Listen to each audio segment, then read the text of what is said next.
our boat is, and they're riding their canoes up to our yacht just to say hi to Joe. And I'm like, bro, you did? No, because he looks like fucking homeboy from friggin' Game of Thrones. Yes. Like, for real. Like, they look like brothers. Like, seriously, that's just scary. No, remember when Snapchat had that, like, face swap? Yes. We did it, and it's like it never changed. Yeah, it never changed. It never. It's like an older version. Yeah. Oh, man, that's funny. No, that shit is crazy. Game of Thrones movie. Joe, get the role. Yeah, I mean, hey, he should, they're actually going to be hopefully coming out a prequel of Game of Thrones. And also, I don't know how true this is, but hopefully it will. They're supposed to be doing, like, the post story of, like, Anya when she goes to Westworld. Yeah. Because remember, at the end, she goes to Westworld. She does her own thing. Yeah. Oh. Yeah, do a spinoff of, like, Game of Thrones, just Anya? Yeah. What? That'd be maddening. Crazy. That's crazy. Yeah, that's crazy. Definitely. That's But funny. it's so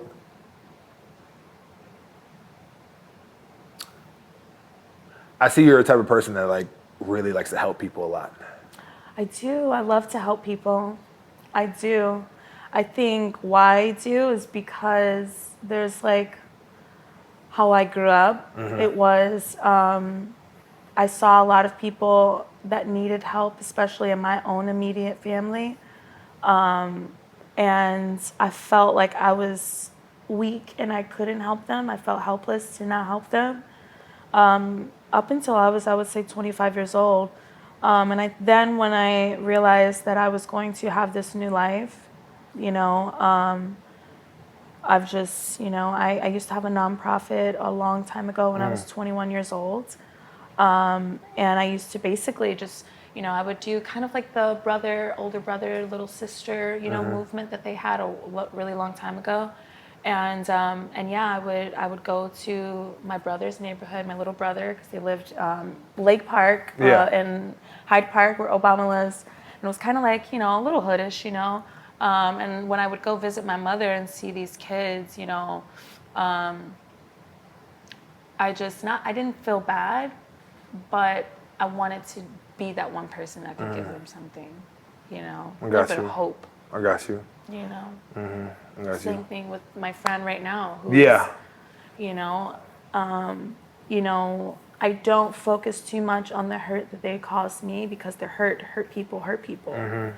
We have to. And the hurt, even though sometimes it actually does hurt, you actually sometimes, when it comes to things like that, it's best to just not take it as personal as possible because the person that is going through, like, that's not them. Yeah. That's a reflection upon what they're actually going through. Yeah, you know absolutely, what I'm saying? Absolutely. Yeah. So, but I hope that that definitely does work out. God blessings to her. You know what I'm saying? And but for that, I like to toast to you for coming through. Yes. To Convos with Bishop. Yes. I appreciate you. I'm so excited. Miss Ivy. Yes, You know what's I'm so funny? excited. By the way, welcome everybody to another edition of Convos with Bishop. My name is Marvel Bishop, the walking icebreaker, the Mr. Know What Up, the master delegation, all that good stuff, the ace of all trades. You already know the deal. I got like, certain things I gotta say at all times. A lot of AKs. Yeah, a lot of AKAs. Appreciate everybody for listening and viewing our episode. Yes. This is actually a really good day because this is the first time I actually get to talk to Miss Ivy Queen without fucking blasting music and not just high and buys and just like, oh, hey, how you doing? Okay, cool. Yeah, you were his wife? Okay, cool, bye. Yes. Like, I can actually see you in person without like the pop of circumstance. Yeah, but also, when we do have those moments in nightlife, like, we're all working to entertain people that want to be entertained. Yeah. So I think, we never, in the industry, we never take offense till not speaking to that person. No, of course. What I mean? Because we're doing a good job. But at times, too, I actually do take offense when everybody wants to say hi to me at all times. I think this is the one, this is going to be a Convos with Bishop first. Oh, gosh. Okay, let's go. Speak it. Now, I love my men. I love my women of the nightlife industry. I love y'all, okay? And I am actually victim to this, too. But especially when you're in a venue all the time, or you do frequently, you don't necessarily need to say hi every single time. Fam, It's like, a fucking you walk to the orchestration. bathroom, right? You No, walk to for the real. bathroom. Like when I go to 11, Red, Miguel, the Degories. Who else? Name some names. Rob. Nick. Big Dave. Ricky. Yeah. It just goes. Lewis. The other Lewis. Like, yo. I know. God damn. I know. And like, I really realized, and I'm like, you know what? If I was working at an establishment and I know for a fact that this person's going to come in 2 to 3 days, bro, it's Wednesday night, it's Saturday night, it's sold out Saturdays. Yeah. I saw you the last day. Yeah. My man, just give me a little ear, right. and that's pretty much it, you know? I know. That can be like really annoying. Yeah, it is, because I know I experience it and I get it. But, you know, even though it can be annoying, it's like, I think especially at 11, for example, right? I think people take it at like, they're doing it because it's like it's a respect level. You know what I mean? It's like, no, because if they wouldn't speak to you, you know, if they didn't respect you as they did as a person that, you know, in the industry, I don't think they would even bother. No, yeah, exactly. So it's definitely like pretty much a fine line. It's a fine line, you know. And also too, it actually kind of like goes into that as well, as far as saying hello to people and greeting people, and maybe at times kind of like reading the room. It's also protecting your energy as well. Energy, yeah. So you are model, singer. Are you actress as well? I've done like some commercials like really back in the day. Acting is not something. I am SAG-AFTRA like approved, I guess you could say. But right now, yeah, I'm just focusing on the music, and modeling is just kind of something that, you know, I grew up doing because my mom used to model. She used to do Essence, you know, back in the day and stuff like that. So it's something I got into. So with that being said, all those trades and all those professions that you do, especially also being in nightlife as well. Yeah. I definitely get this common denominator feeling when it comes to protecting your energy. Yeah. Oh, for sure. I mean, And I do think that you are a queen when it comes to protecting your energy. So if you can talk to me about that. I think protecting. So let's start here. I think like when you're in this industry it's a very it can be very rewarding. It can be tough to deal with at times, you know.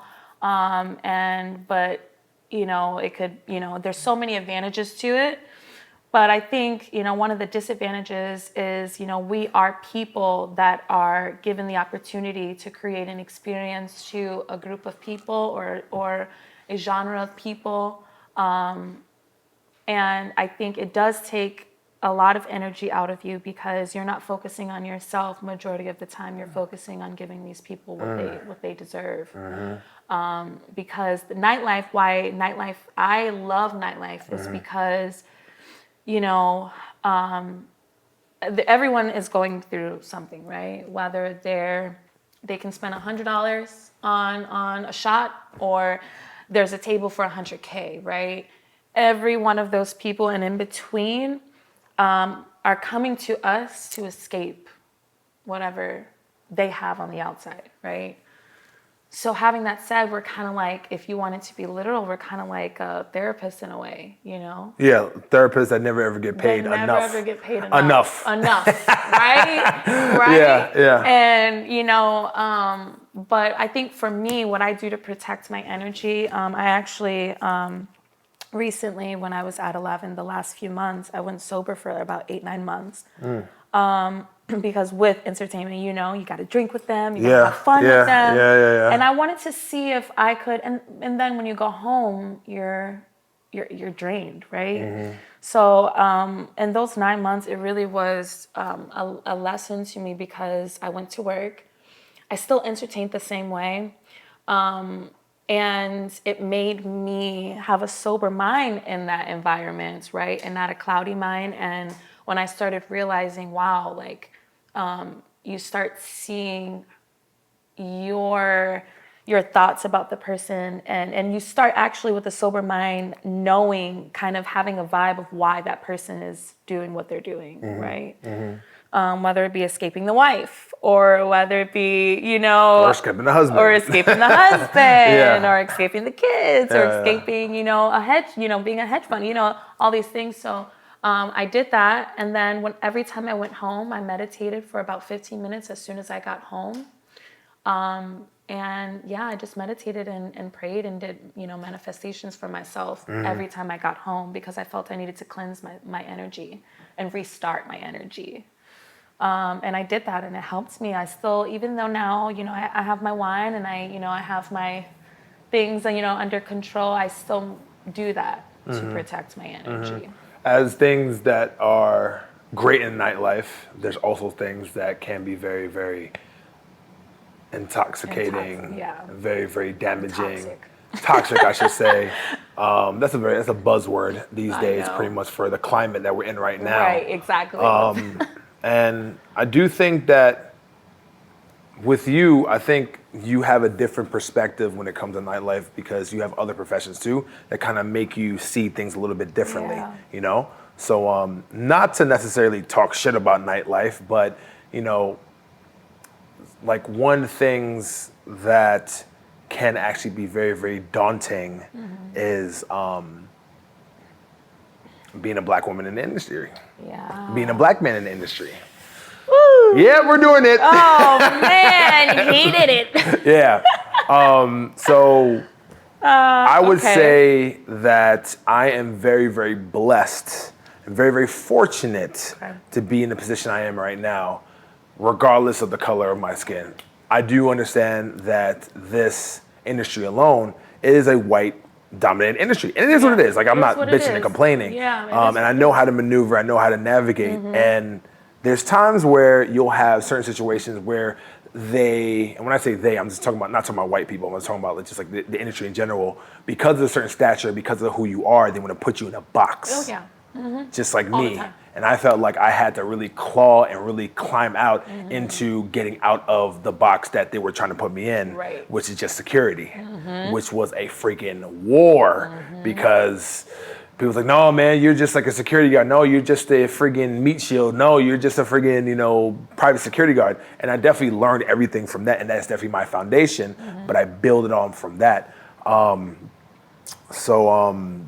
wanted to get your views and your perspective on the challenges that you had in the industry of being a black woman, of being a biracial woman. Yeah, More than, which I just found out honestly on Monday. I was like, wait, you're biracial? Really? I thought you were just, because that can actually bring its problems to itself, like being black but then also being biracial. Yeah, it's, so if I could, I know the conversation, that we had on Monday, and so being biracial, let's talk about that, right?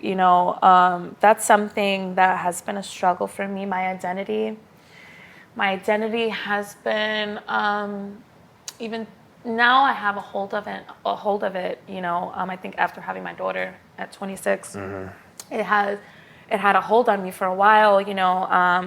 I couldn't gauge if I should go to, my black side, because I came to the States and realized, oh shit, like they really don't differentiate the biracial from black. It's all together, It was shocking to me when I was really young to know that. So as far as, the industry, when I got into the industry, a little background, I went to college. I went to Northwestern for architecture, for engineering. Oh, Northwestern, really? Yeah. Okay, I got recruited there. Yeah. Dope. So, and I used up all my dad's money on his MX, and my dad. As you should. And my dad. Teasing. No. And my dad was like, "Listen, I paid for your whole school. You do what you need to do." So the first thing I did was go to the industry. The first experience I had is I realized that not only was I the only black girl out of the entire server team at like about many places. The first club I actually worked at was 18 illegally at this Eastern European nightclub. It was all, and I thought it was for me because I lived in that life. My dad's European. I'm thinking, okay, great. Like this is something oh no, It was, you're the black girl. We need you here for diversity. And, it was, we don't want to get kind of sued for not having, for not hiring, affirmative action. Exactly. So that was 18. and it happened for 5 years into that. And I was always the one who was, I was never, the manager would never, have me on, certain tables, even though I was a better server and a better entertainer. And it bothered me, of course, but that was something I dealt with my, entire life. And then it got better because I think people after, I would say when I was around maybe 23, because I have a group of clients and friends that are all from all over. And I built that myself by networking, by doing the work to get people to realize that it's about character and culture instead of just what you look like. I think, what we said earlier. Yeah. And I think still, even at 11, at one club, right?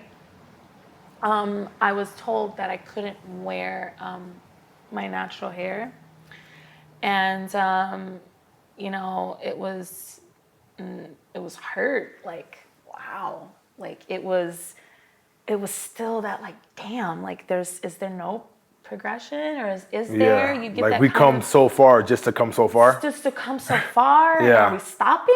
Why do you think that is? Like, why do you think because that? It's a look. It's a look. It's a look. And it has, but see, the thing is what I say, I don't think at the end of the day it has anything to do with, she has a curly fro. Sometimes it can, but I think it's because we're still on this stupid, especially in the industry, is so vain. We're on this like beauty. The society still has this like idea of what beauty is, and especially in the industry, it's very vain. They want, at certain places, they want the skinny girls. They don't want to hire, a thicker girl because of their certain clients or what they think they're gonna like.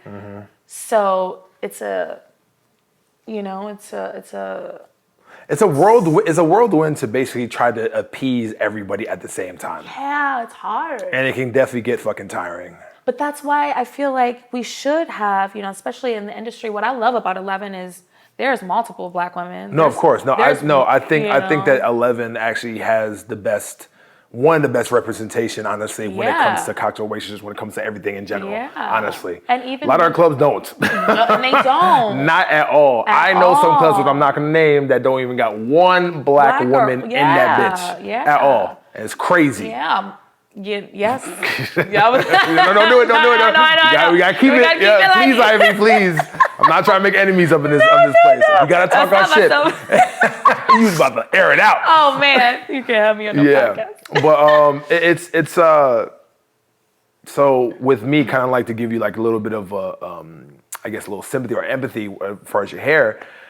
For some reason, I always feel like for me, I always get to a point where I do want to grow my hair out. I do want to have the curls. And I've had the curls before where like, I had it all out. But then it's like I want to actually take it to the next level. But then I'm like, you know where I'm going with this. I know. Like it's like, that's why I'm like, damn, I got to cut my hair. Yeah. But you know why though? Listen, I always say this. You can know what's wrong with something and you don't have to agree with it, right? But this industry, everything's a business, everything's, a life game. And you're smarter by playing the life game to get to where you're going to go. Not saying that you're going to negatively burn bridges or do anything. I don't agree with that. I don't condone that. But legitimately just doing what you need to do, And there was an interview with Dwayne Johnson, and he said he was like, when he first started getting into acting, he wore his fro. Yeah, he did. I remember that. Yeah. And then he says, he's like, as soon as I cut it off, boom, all these jobs.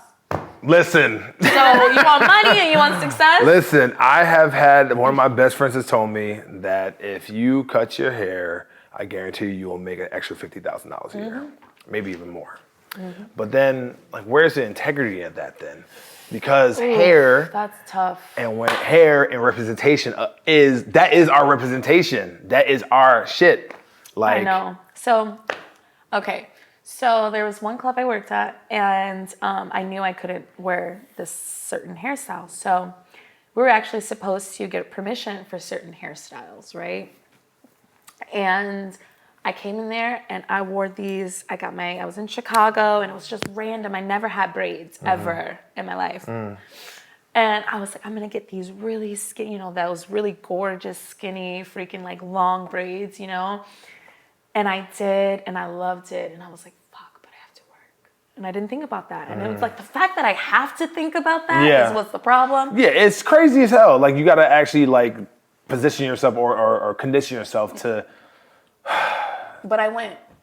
Oh, good. Oh, I went. Good. And that was. You seem like a rebel. Oh, for sure. I didn't send an email. Yeah, nothing. You just went up in there raw, straight raw, no lube, no nothing. Everyone was like, even the people that I knew that had said I couldn't wear them before said, "Wow, you actually look very beautiful." But the beautiful thing about it is that you were probably one of the first trendsetters to pretty much do that.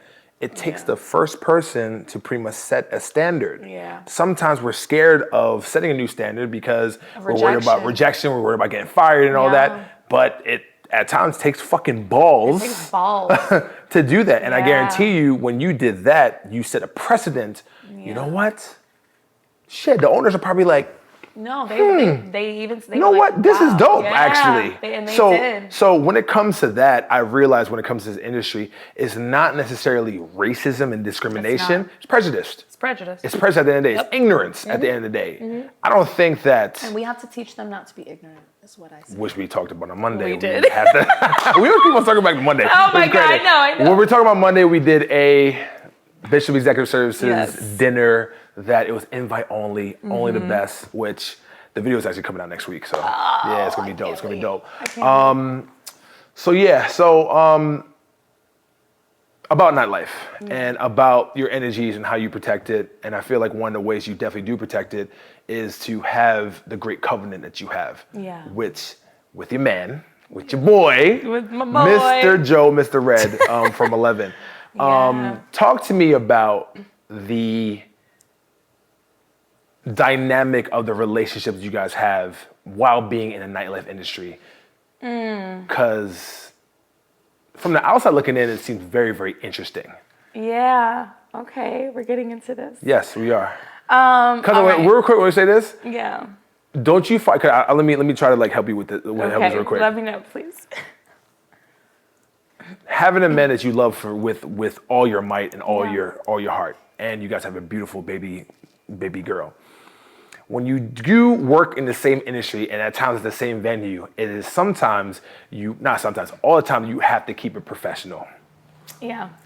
And just at times, because I've seen it where like you guys, and I know you guys are together obviously, but it's like you guys just like walk past each other like they don't even know each other. Yeah. So like, how is that? Like, well, okay, so I'll start off here. I met Joe.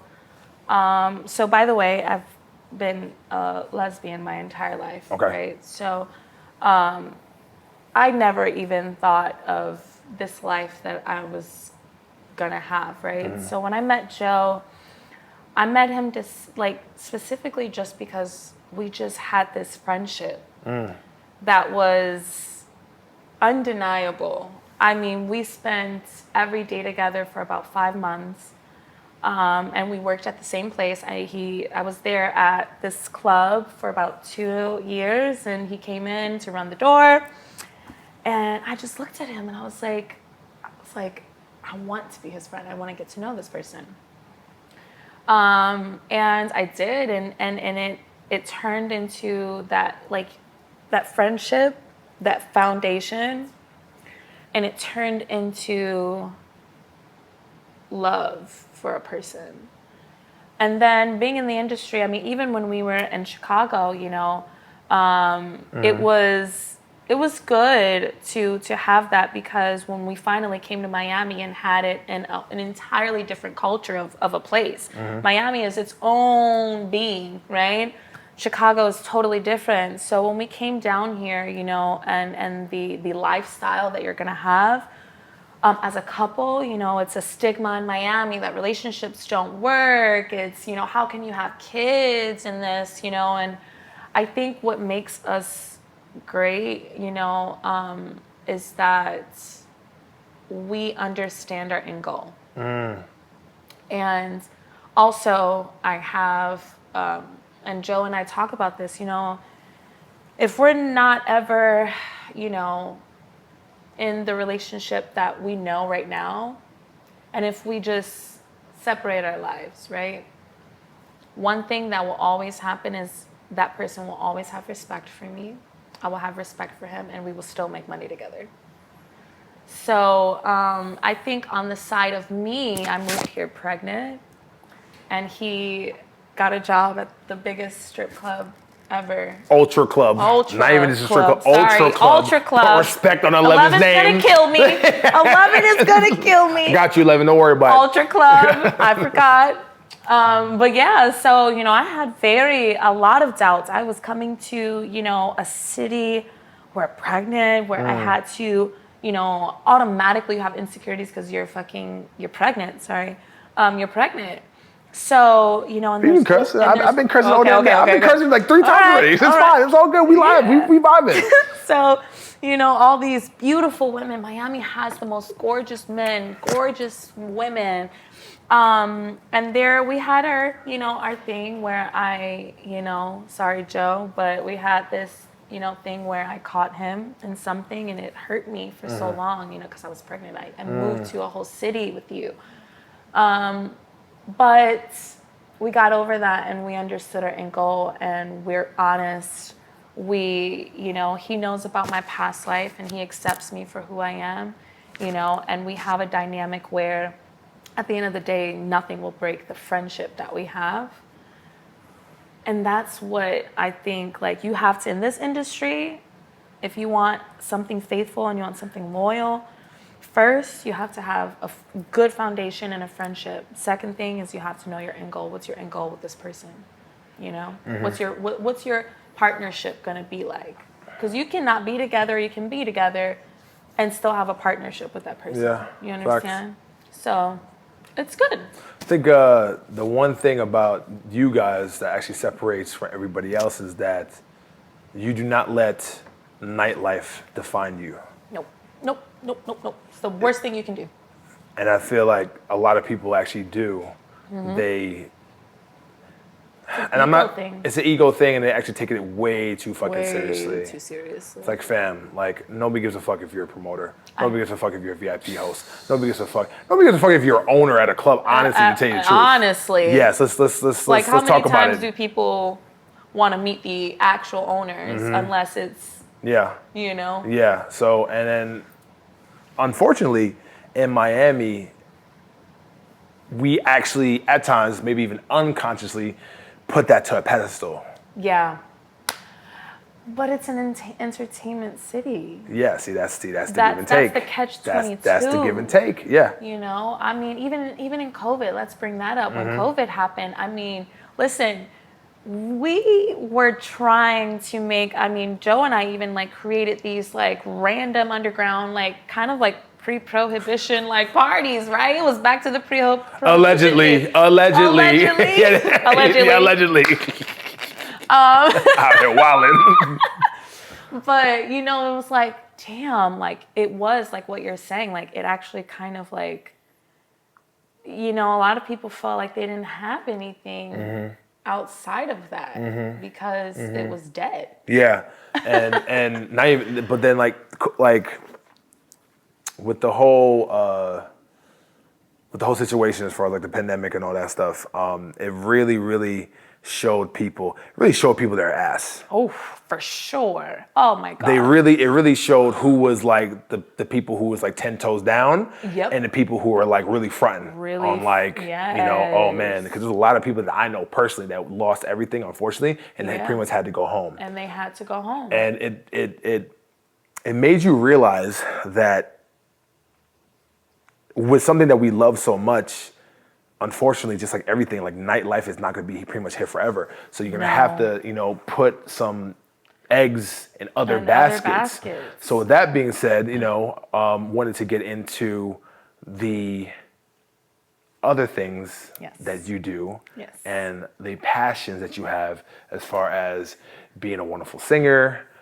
Do you like just bust out singing every single day? Like, you know, cause I heard yes. you were crooning about, like, 5 minutes ago. You know what I'm saying? Not crooning. Not crooning. You were actually singing.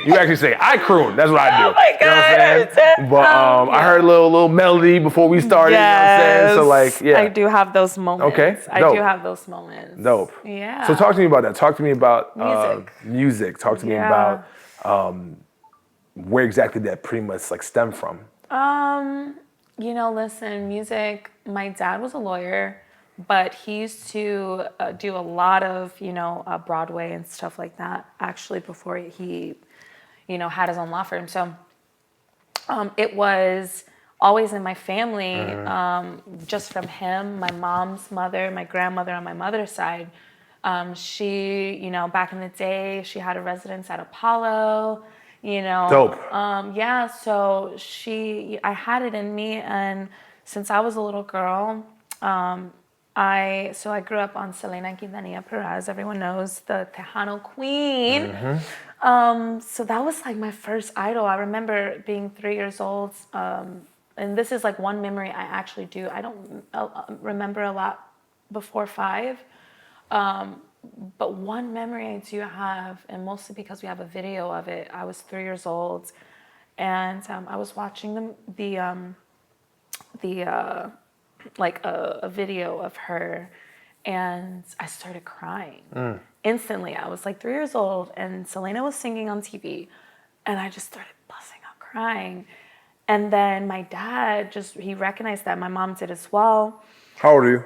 I was 3 years old. 3 years old. Okay. Yep. And when you watch this video, and I just shed tears. And from there, my dad got me all her albums. And then when she died, and then I got older, and I was like, I was maybe like, I don't know, like 5 years old when she died, but the movie came out when I was 7 years old. And when the movie came out, I used to watch that movie every day, and that's when I knew, and I knew every song. You can't tell me. I'm talking about from when she was 17 years old.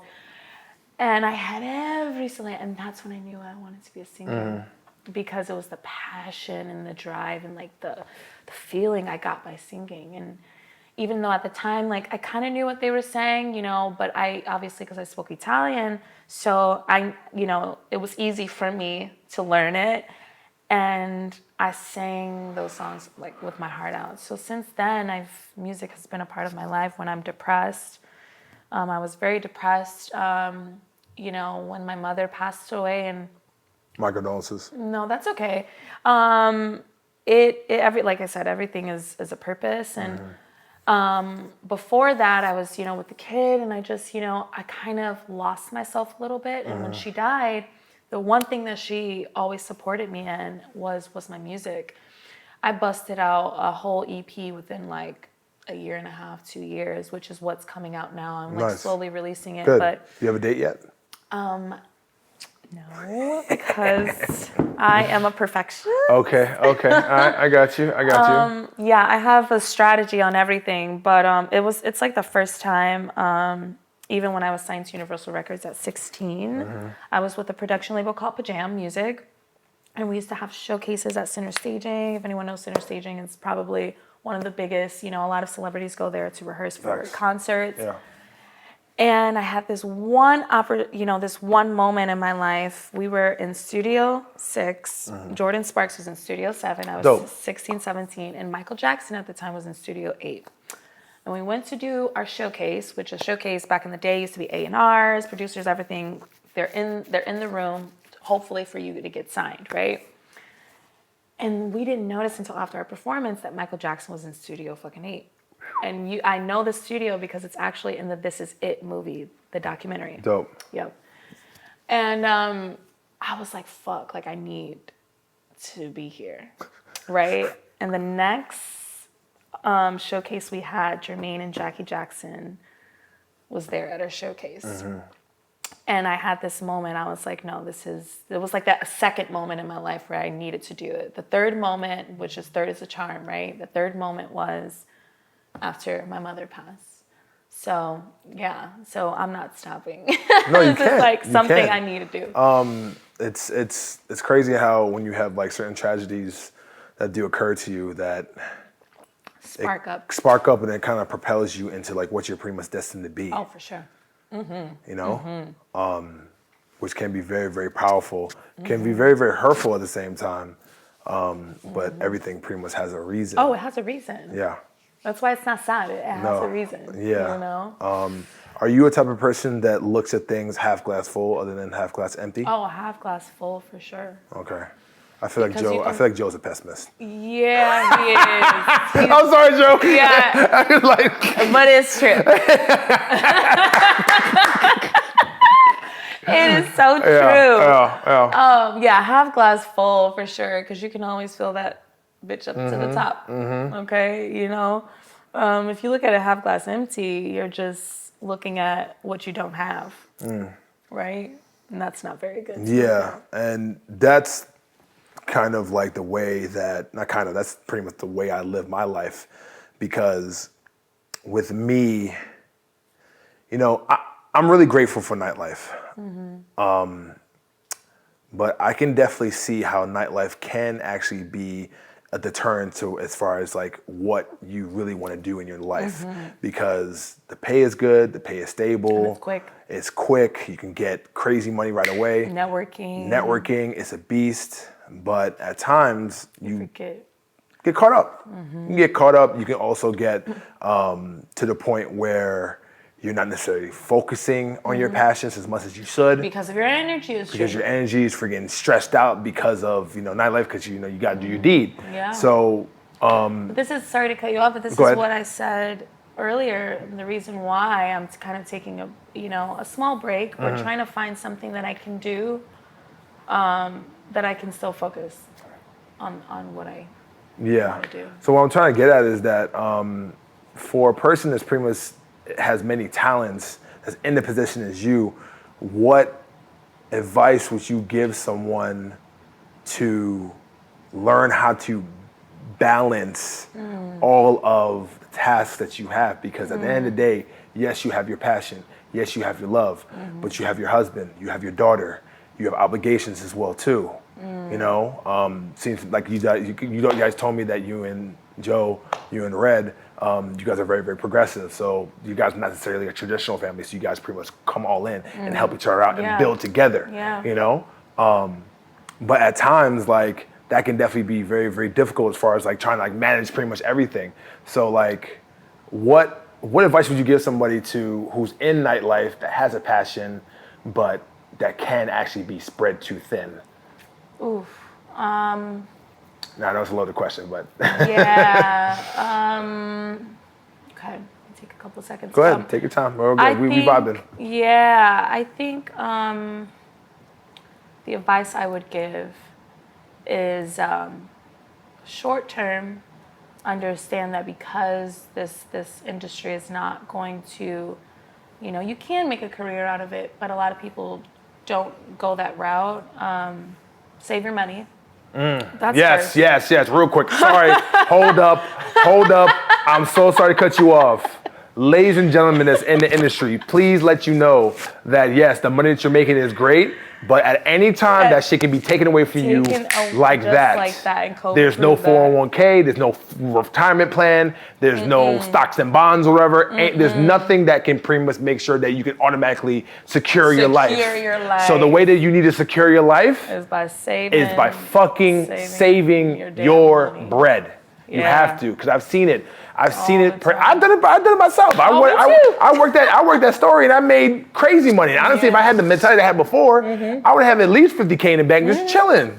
Oh yeah. But then you also get caught up in the whole lifestyle and like trying to buy drinks and going to bars and stuff like that and staying up at 7 to 8 in the morning. And that can definitely be very, very detrimental to what the task is at hand. Yeah, absolutely. Sorry for going a little tangent, but like no, but it's back true. To go ahead. It's true. Save your money, and second, treat everyone, because you never know. The thing about the industry, especially in Miami, okay, you never know. A person, Michael Bay used to walk up to the bar in Chicago, just walk in, right, and he would go to the bar. Michael Bay is one of the biggest directors, right? Yeah, facts. And a lot of people don't know what Michael Bay looks like. Not at all. Not at all. And because I did, I introduced myself, and but the point that I'm trying to make is, as far as advice, is making sure that you understand that you never know who you're going to come across. And even though the energy may be drained, sometimes you have to continue to understand that every hour that you spend in this industry, you have to take credit or account for knowing that I might come across a person that might change my life. And treat everyone the same. The person, the table that's spinning the 10K, and the person that's spinning 1,000. That 10K might only be one time, and he might not be a ongoing guest. But that person that's spending 1,000 might spend the next time 5,000, and the next time 5,000 after that, and then or it could be a great connection to pretty much propel you to what you need to do, to get you where you need to be. I can tell you, one of my biggest clients I have right now, I literally met him at the main bar at 11.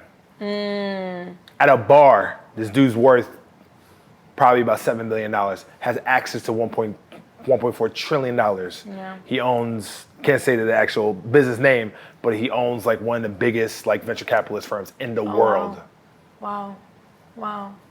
And he was just chilling. And he saw me, and then, my walking icebreaker. Again, thank God. Right. Friggin', we started talking, whatever, and he was like, oh man, you know what? I definitely need to host. Went over there, and I went to his house, and he basically, taught me a whole bunch of stuff on how to like operate, and then he literally gave me a check. I'm like, hey, listen, I want you to do this for me, and this is how you do it. And he literally taught me how to operate my business. But see, he's just sitting at the bar. That's what I'm saying. Yes. It's not always, and I think that's another thing, talking about advice to give. It is not always about, for young people that are coming into this industry, right? You think seeing the person that's spending 100K here, 10K here, this and that, it's not always about that. Even quote unquote, dancers, right? Exotic dancers. The best ones that make, businesses outside of that kind of work, they do really good because they understand, while I'm at work, I know it's not about the guys that are, sometimes it is, but it's really, let me go around the bar really fast. Because that guy who's got that kind of money, he's being discreet. He's not out there. It's not always the one that's just blowing cash. Right. And, making a spectacle out of stuff. Yeah.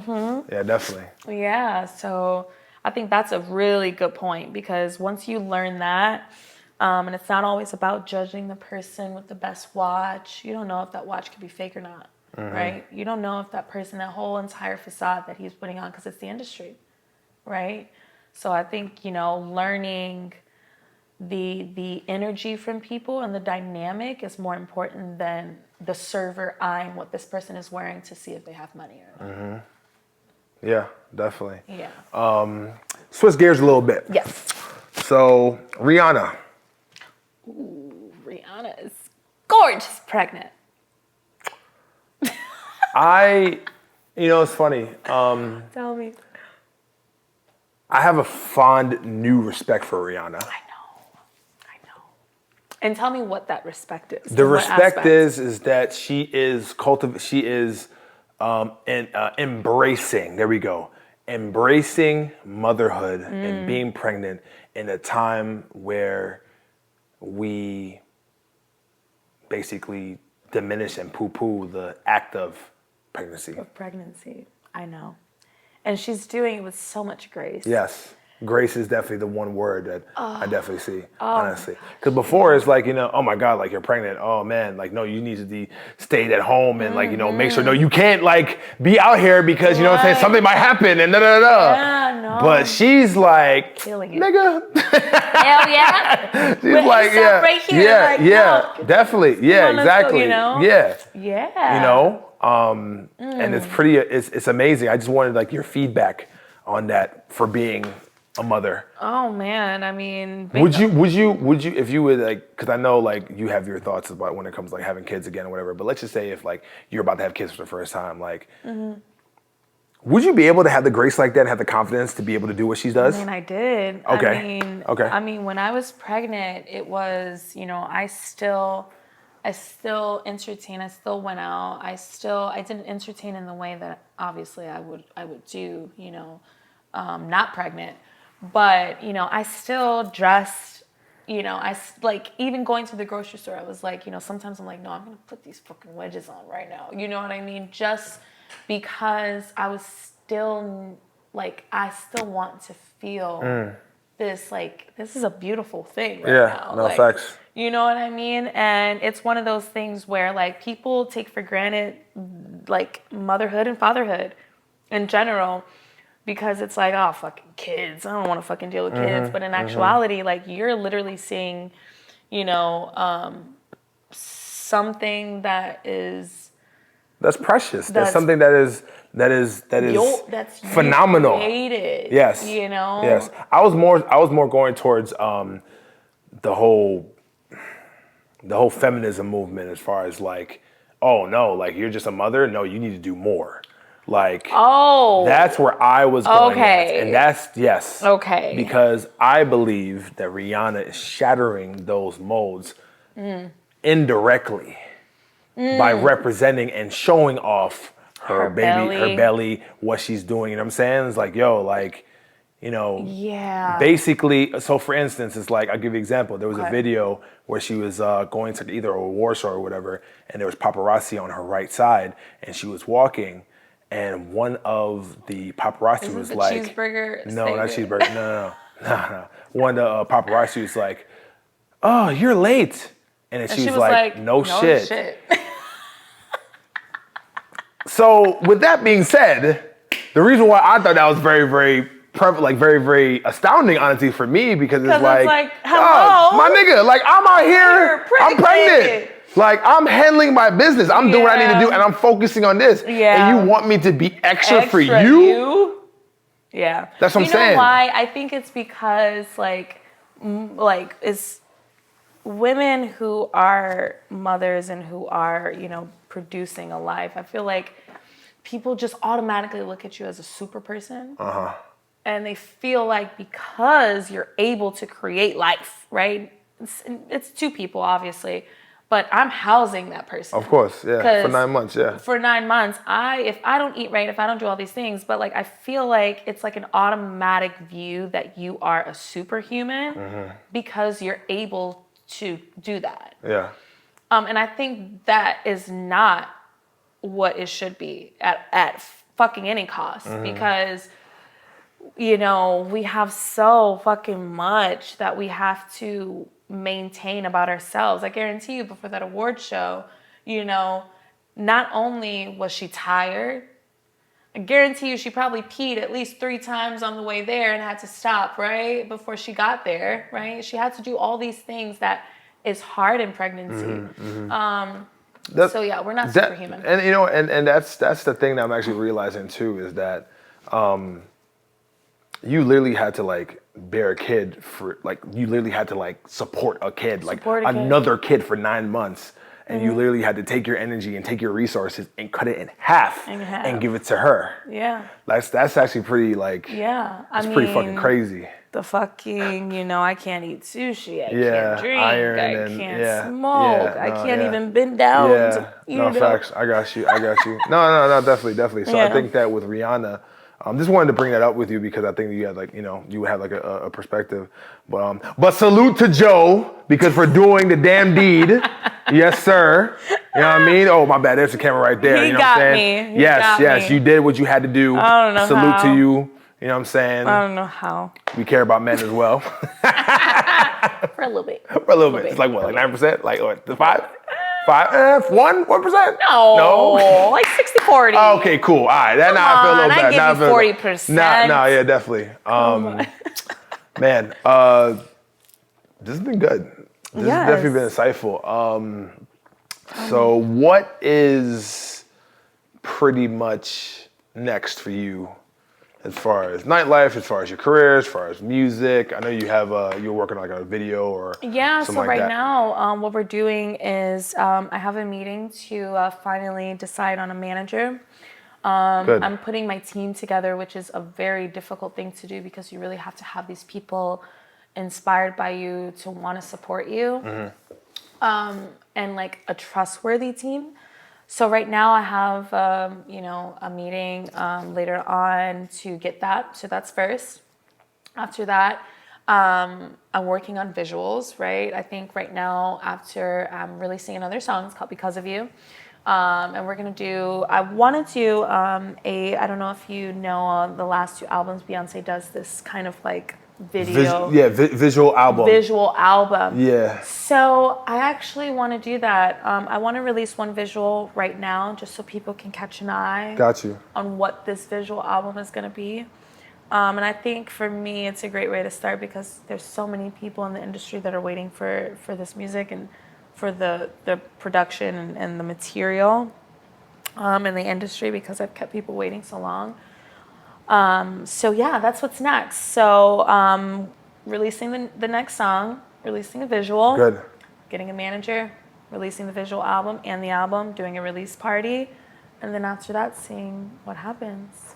Yeah. Well, I'm proud of you. Thank you. It's a lot of work. It's a lot of work. And a lot of money. And a lot of money. And definitely. Miss Ivy, this has been amazing. Yes, I'm so We should happy. definitely do it again. Yes. Before we wrap up, you can definitely give us shameless plugs where we can find you and everything else too. And I'm sorry, before that, Oh, gosh. I had this, sorry, I forgot. I have this little game that I play. Okay. Okay? So I'm about to give you phrases and you just tell me your first thought. You Okay. ready? Okay. Okay. Motherhood. Phenomenal. Luna. Unique. Joe. Foundation. Music. My life. 11. My side bitch. Yo, all right. About to get me canceled for this bit. No, I'm joking. Nah, definitely. Oh, that's funny. And fatherhood.